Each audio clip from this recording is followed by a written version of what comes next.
It begins with a mountain that looks asleep and a river that pretends to be tame. On Christmas Eve, 1953, the last light over the central North Island faded to a soft blue, and the Whangaehu River kept sliding past its banks the way it always did. Inside the summit crater sat a warm lake behind a weak spot no one saw. The day had been bright and windy. In towns along the main trunk line, people finished work early and packed for the holiday. Families boarded the northbound express at Wellington with parcels and summer coats, carriages filled with children whispering carols, paper rustling, bottles clinking, someone laughing at a joke. The driver checked his watch and eased the engine forward. The train gathered itself and began to climb. Up on Ruapehu, the crater lake pressed against an old ash dam. After nightfall, the dam failed. The lake broke out in a sudden rush, a black wave of water and ash and rock, a lahar that took the steepest path, down the channel of the Whangaehu. It moved with truck weight and falling speed. It tore bush from banks, rolled boulders, and hit bridges in the dark when the valley was quiet. At Tangiwai, a steel bridge carried rails across the river in 4 spans. The lahar struck the upstream piers first, eating at the footings, shoving whole logs and stones against them like a battering ram. 1 span fell, another hung at an angle, twisted just enough to be a trap and not a warning. A green signal still faced the track. The river had torn out the bridge, not the wire that fed the lamp. On the embankment, the rails shone as always. No one watching from a distance would have seen anything wrong. The express rolled north through farmland and scrub, through the little stations with their lamps and the big dark in between. In the front cab, the driver and fireman traded easy talk, knowing every grade and bend. Passengers settled, a soldier on leave counting stops, a young couple sharing a tin of biscuits, a schoolgirl memorizing ticket names. In the windows, the night ran like water. Just beyond 10 p.m., near Tangiwai, a boy on the riverbank saw something wrong where the bridge should be.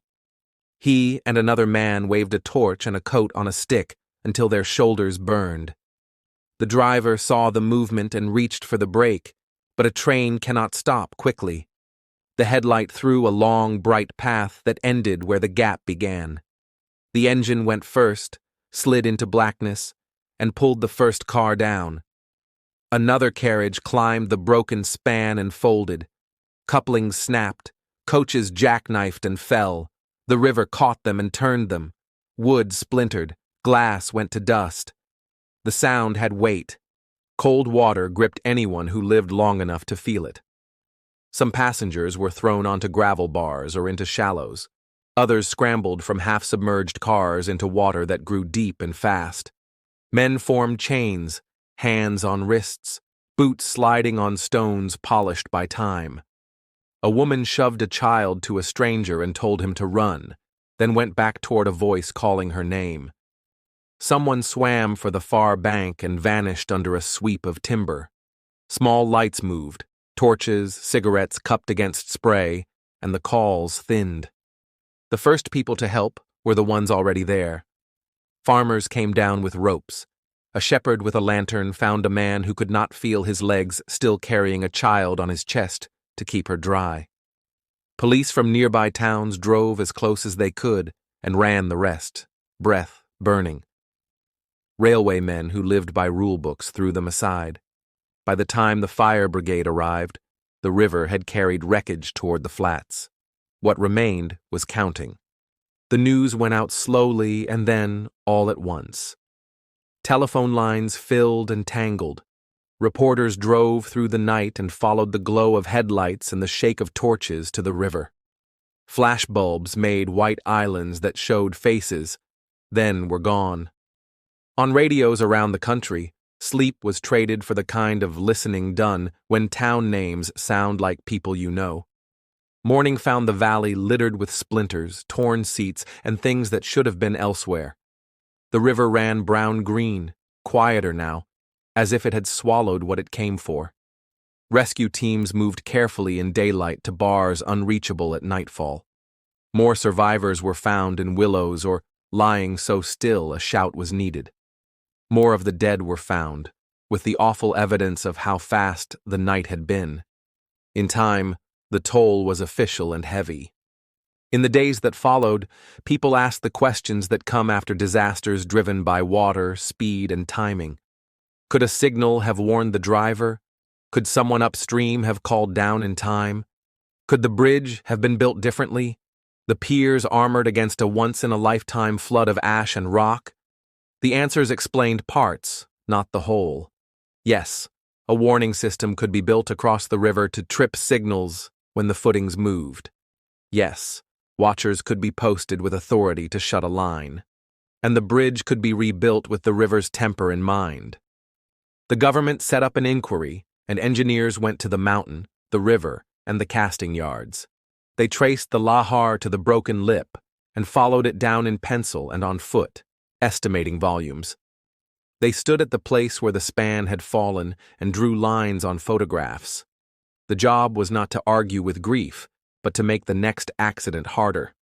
Their recommendations became habit: alarms that watch bridge footings, signals that do not stay green when the ground is gone, and training for those whose job is to pull a brake when someone waves a torch.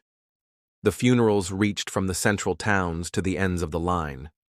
Black cars pulled up outside churches that smelled of polish and damp coats. People brought flowers and said the names because names were what the lost still owned then. A cricket bat sat near one boy's coffin. A string bag with knitting lay near another. In more than one house, a suitcase with new clothes stayed packed for weeks. You do not have to see a bridge collapse to feel it every time a floor shakes under you afterward. In the years since, the river has cut and silted and gone down again. The new bridge does its work. On fine mornings, the mountain looks almost friendly, its crater tucked out of sight, its top white with snow in winter, bare and brown by summer. Tourists take photographs and drink from thermoses and are polite about the wind. Somewhere, someone tells the story of Tangiwai, and someone asks if the people on the train knew. The answer: some did, with just enough time to try. Most did not, because disasters keep their speed to the last second. The name Tangiwai is said to mean weeping waters. On that night, it fit too well. It was not just a failure of steel and schedules, but a failure of imagination to match a river driven by a mountain. The systems learned, but late for the people who trusted their tickets and the green light. You can plan for floods and fit alarms and build bridges with feet like anchors, but even then, a siren has to sound at the right moment. A driver has to see it. A passenger has to feel the change in time. The story will always come back to ordinary people caught between a calm surface and the thing rushing underneath it. A girl with a song still in her head. A man with a briefcase and a toffee for his son. A couple who had never seen the mountain up close and looked for it across the dark at the wrong moment on the wrong bridge. A driver who reached for the brake and held it even when the rails were no longer where rails should be. Systems are a promise. And that night, the promise broke. Thank you for listening to Road to Ruins. Subscribe for more true stories where systems fail and people pay the price.